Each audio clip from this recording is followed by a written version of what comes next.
Hello YouTubers, Alaska Prepper here. So today we are going to discuss the philosophy that I use behind my payday preps. I've noticed that some community members have questions or have comments that really don't make sense if they knew what my philosophy was behind the payday preps. All right.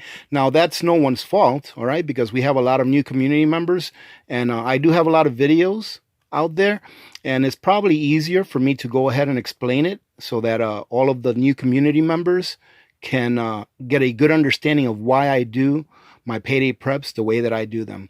In addition to that, I wanted to go ahead and cover a couple of comments or address a couple of comments from yesterday's video and from a video that I put up about 2 or 3 payday preps ago. Okay, so stand by. We'll be right back.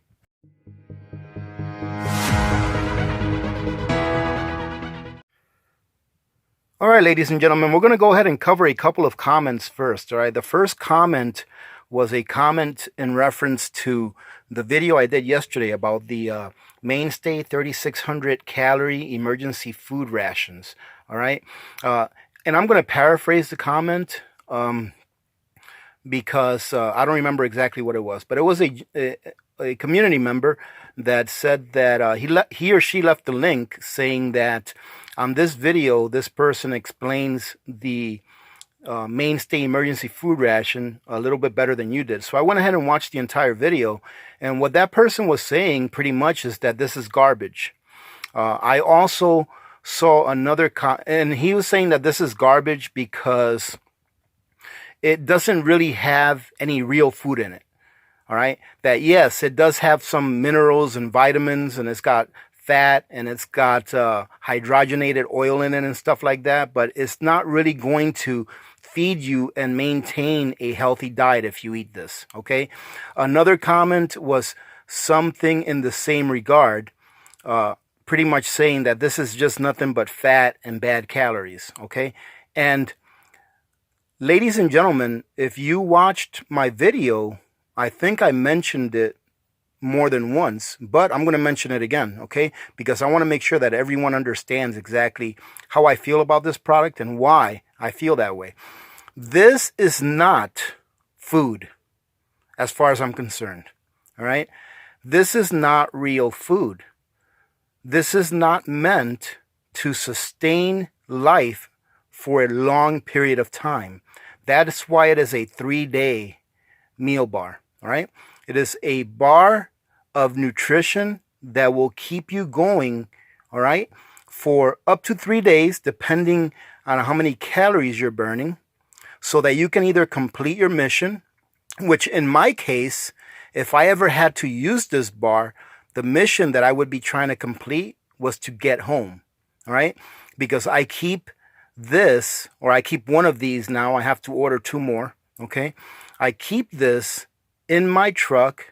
I keep one in my wife's vehicle, all right, just in case we get stuck somewhere away from home and we don't have anything to eat, so that we can get home and have the energy to do so, all right?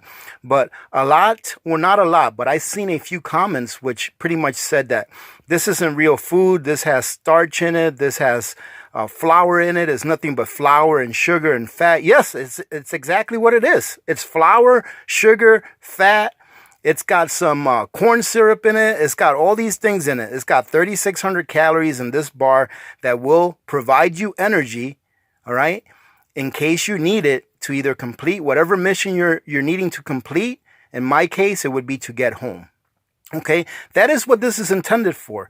This is not intended to be a meal replacement or something for you to eat for the next 6 months.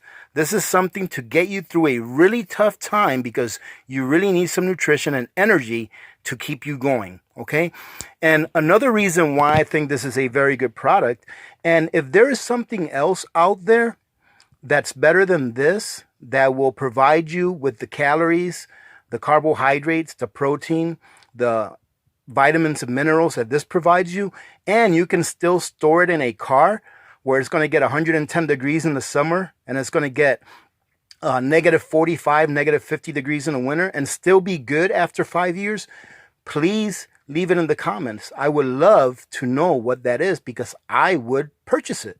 All right.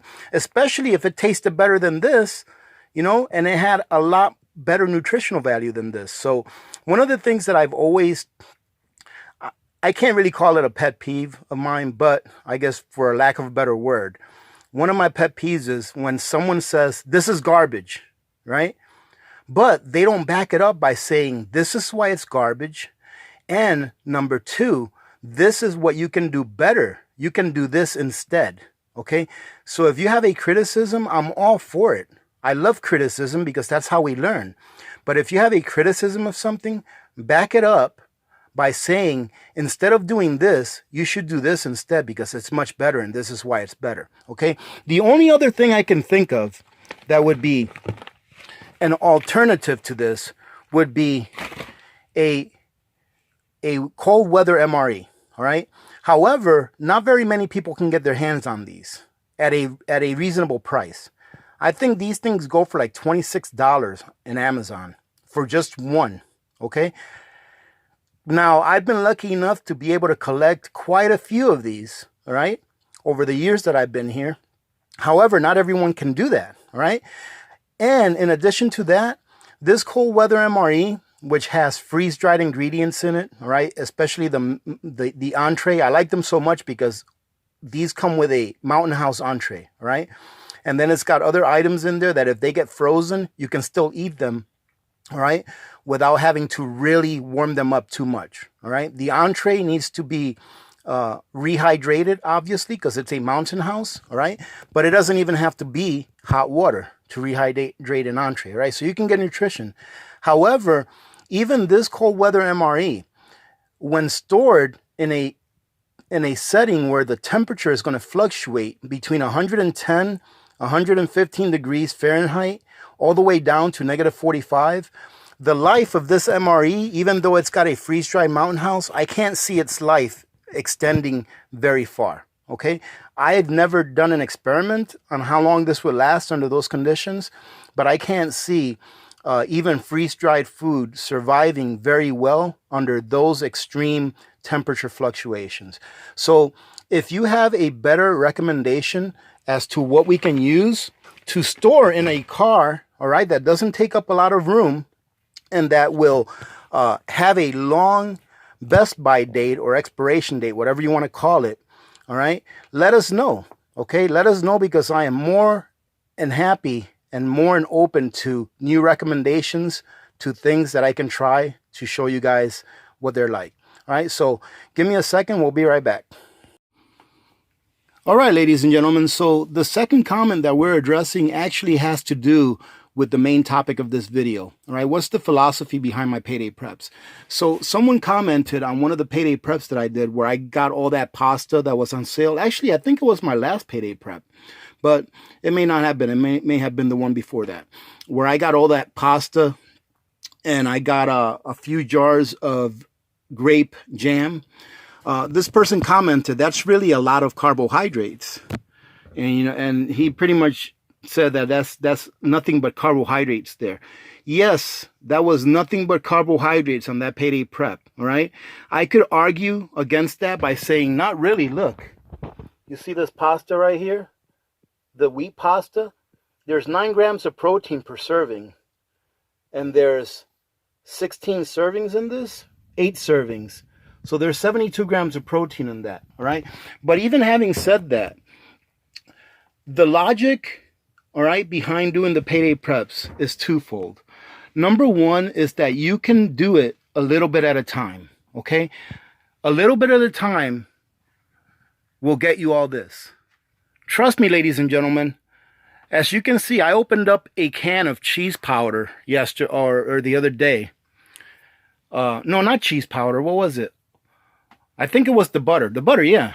And it was like 7 or 8 years old. I've been doing this for the last 7 or 8 years, roughly, okay? And I didn't do this overnight, all right? I did this doing payday preps, and every once in a while, if I got a bonus at work, I would go out and make a nice large purchase. All right. And whenever I found meat on sale, I would go ahead and can it. All right. So I think that the person who left that comment might have been under the assumption that all I did was store carbohydrates. No, Payday Preps is slow and steady. I've always said slow and steady wins the race. All right. So when people see this, they're like, wow, you have an impressive pantry. I think it's a great pantry, but it's taken me almost a decade to build up to this.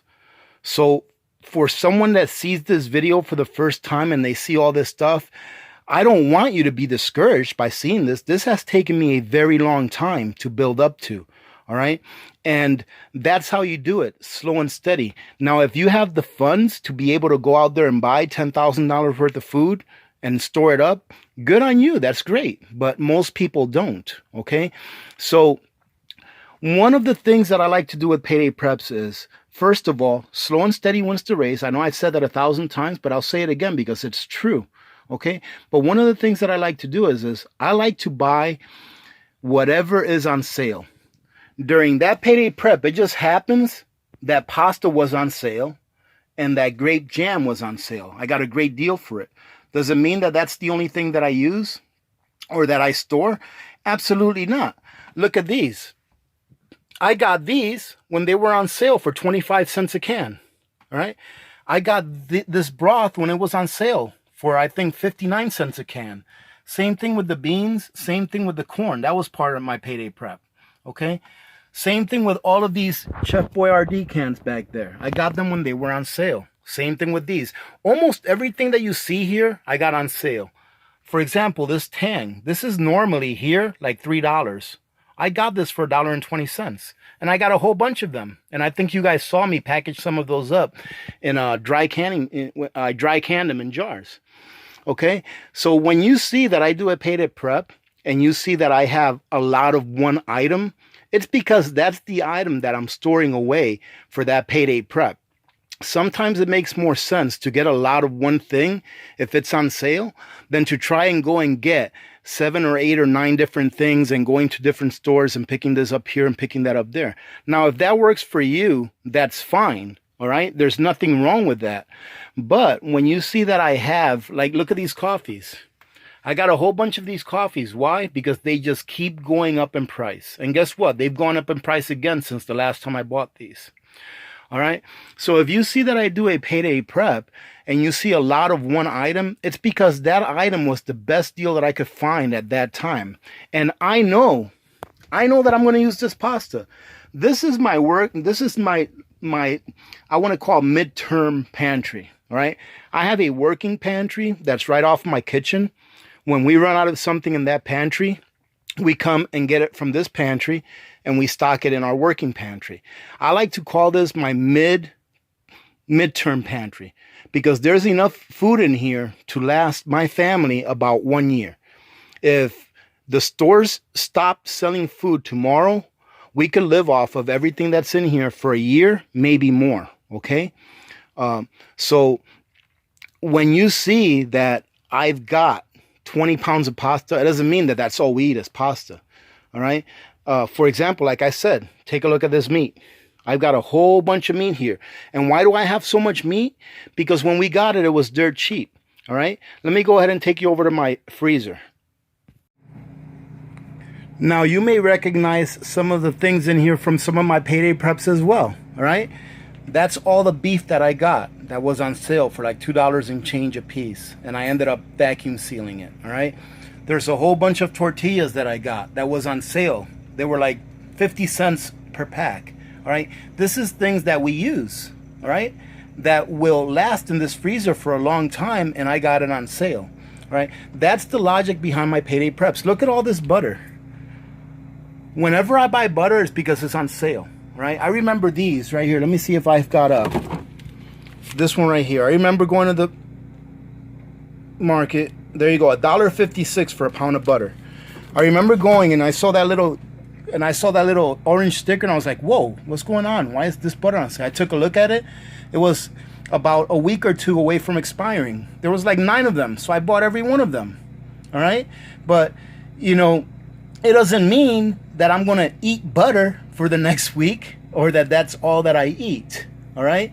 I want you guys to understand that when you see something on sale, or when I see something on sale, and it's a really good deal, and it's something that I know I'm going to use, and it's something that I know that I can store properly to last me a long time, I will get it. And then I'll make that part of my payday prep. Okay? So, what else is in here that's pretty interesting? Look at this. I usually make my own pizza dough. But at Costco's, they were selling a dozen pizza rolls. I mean, a dozen pizza crusts. So I usually make my own pizza crust. But at Costco's, they were selling a dozen pizza crusts for $1.50. So we bought 6 of them and put them in here. Nothing wrong with that, right? And let me show you one other thing. All these MREs right here, we don't only eat MREs. And look at that. Every once in a while, we do take one out to have a little bit of fun, you know, with Little Miss Alaska Prepper. But I don't even know how many boxes I've got here. I've got 3, 15, 16, 17, 18, 19, 20, 21, 22, 20. I got about 24, 25 boxes of winter or of cold weather MREs here. That's not all I eat. But when I found these, they were such a good deal. I ended up paying less than $3 per MRE. All right. These MREs go for sale in Amazon for $25, $26 each. I ended up paying on average about $3 per MRE, right? So it doesn't mean that that's all we're going to eat is MREs. No, but it's a great deal, and I know that these MREs are stored in a proper place. Like, for example, right here, it's less than 70 degrees right now. They will last a very long time. Right? And why not buy it? Why not take advantage of that?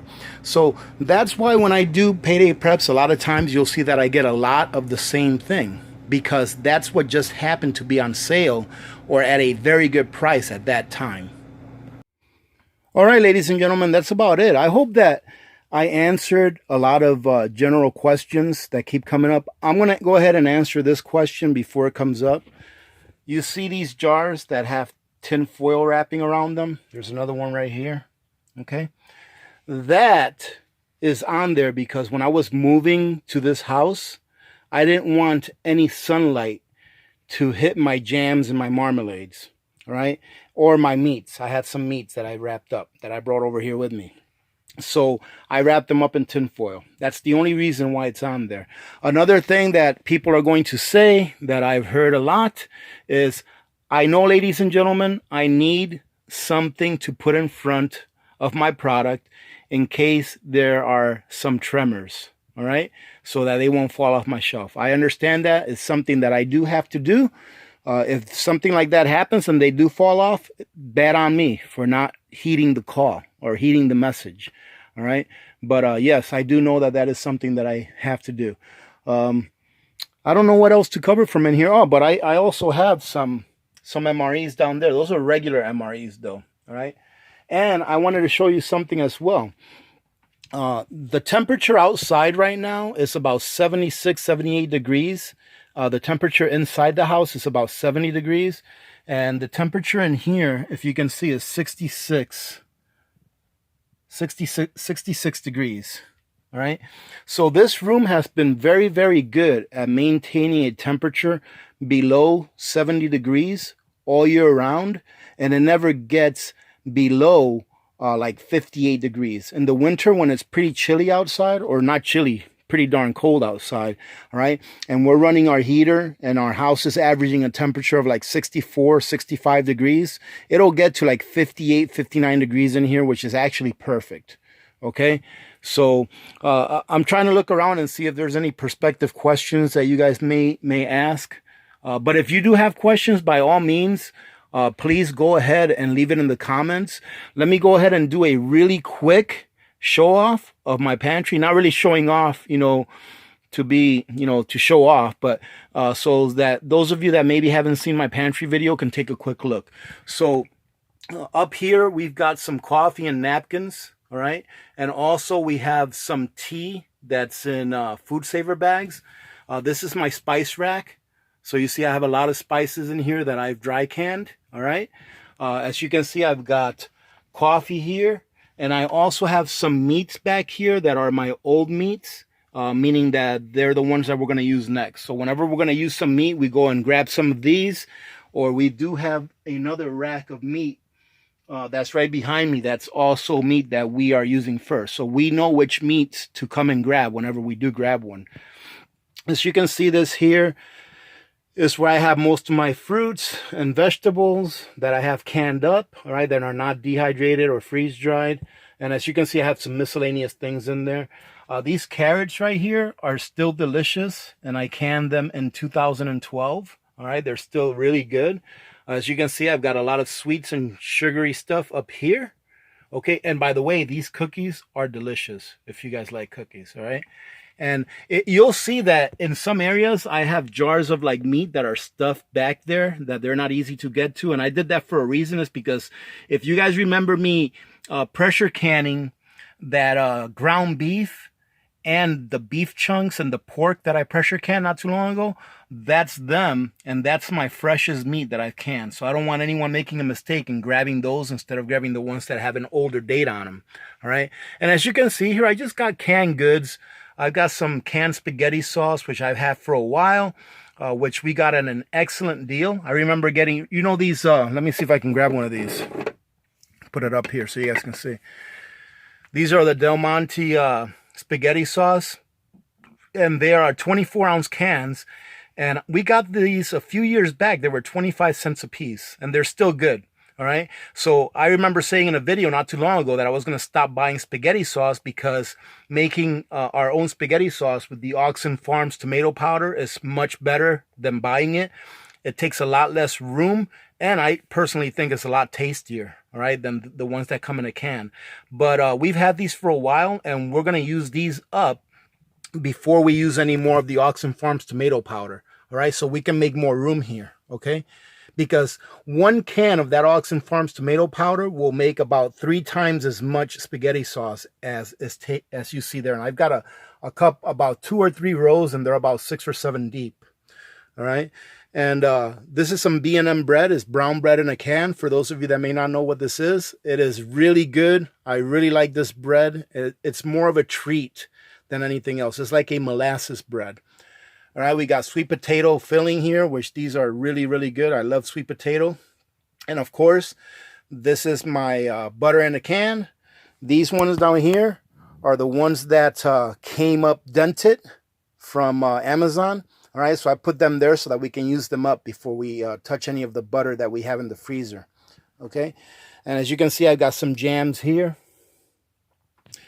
I've got a lot of long-term storage meats up here. Spam is great even after it's been expired for a while, or even after it's surpassed its best buy date for a while. Is great. All right. I've got some bacon up there. Those are actually bacon bits. There's something like this right here. Somebody asked me if I can do a video making bacon bits, but I've got so much that I don't think I'll be doing a video for a while because these bacon bits go a long, long way. As you can see here, I've got a whole bunch of chicken. I've got some regular bacon that's jarred up. And let me see if you guys want to take a look at the... Oh, these are more bacon bits. This is regular bacon right here. This is regular bacon that's jarred up. And if you guys saw that video where I did that bacon jam, that's what I used. I used one of those. Yes, ladies and gentlemen, I understand that I have my rings on some of my jars, but I keep the rings on pretty loose, okay? They're not on there tight. And before I use any meat products or anything that's been jarred, I always give it the look test, the sniff test, the taste test. If it doesn't pass one of those tests, it's going in the garbage, okay?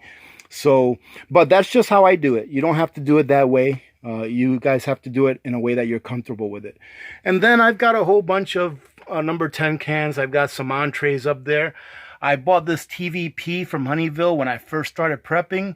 I will not buy it again. And if I ever use this, it'll be because it's the last thing I have, or because dog ran out of food and I'm mixing this in with some rice to give to dog. All right, same thing with this, vegetarian meat substitute. I won't eat this after learning that soy products are really not good for you. Believe it or not, this taco flavored TVP is actually not bad. All right. I have had some of that in the past from a different can that I opened, but I won't eat this unless it's the very last thing that I have. All right, so, and then ladies and gentlemen, I got my paper products up there. I would have to say that I probably have about a 3-year supply or so of number 2 wipes. All right, and you always want to have a lot of plastic garbage bags. All right, I have a lot of plastic garbage bags. I would say I have at least a 2 to 3 year supply of garbage bags. All right, and then everything else you see is just miscellaneous stuff that if I find them on sale and I know we can use them, I'll go ahead and buy them, because why not? You know why? Because today's prices are more than likely going to be a lot less expensive than tomorrow's prices or next year's prices. And of course, I got a few barterable things here that we can use for barter, that we can use for medicinal purposes. And I've got a whole bunch of candles down there as well. I've got some white vinegar. I've got some of my very first storage items in there. I got some rice and peas stored in 2-liter plastic bottles, all right, that are just fine. All right, I've got some condiments down here. So, like I said, ladies and gentlemen, slow and steady wins the race, all right? Don't try to be in a hurry to do anything. And by all means, please don't think that it's a good idea. Well, you know what? You guys do what you're going to do. I've heard some people say that they would go into debt to buy food storage, but that's not for me to tell you to do that or not to do that. All right. So, ladies and gentlemen, let's go ahead and call it a video. All right, because I know that I'm starting to talk now. All right. Thank you very much for joining in today. If you want to support the channel, just take a look at the links below. I know that they are having a couple of sales over at the Oxen Farms site and also over at the Essential site. For those of you that shop at the Ready Store, they are having some sales at the Ready Store. And for those of you that do live in Alaska, if you click on my link for the Ready Store, they do ship to Alaska at the Ready Store. Okay, and they are having some pretty decent sales at the Ready Store. All right, I really don't mention the Ready Store that much because I've actually only tried one product from there, from their main food line, and it was actually really good. I still have like 5 or 6 cans of that. I forgot the darn name of it, but it was really, really good. But if you guys are in Alaska and you're looking to find a store that will ship up here, the Ready Store does ship up here. Other than that, ladies and gentlemen, if you want to support the channel in any other way, just take a look at the links. 95% or 90% of the things in the links down there don't cost you any money out of your pocket. Having said that, thank you very much to my 2 new Patreons. I will be giving you a shout out at the very end of this video. All right, having said that, remember to be good to each other. When good people do good things happen. Remember to reach one, teach one, and repeat. If we all did this, the world would be a better place, and you know that it will be a better place. Many blessings to all of you and your families. This is Alaska Prepper, and I'm out.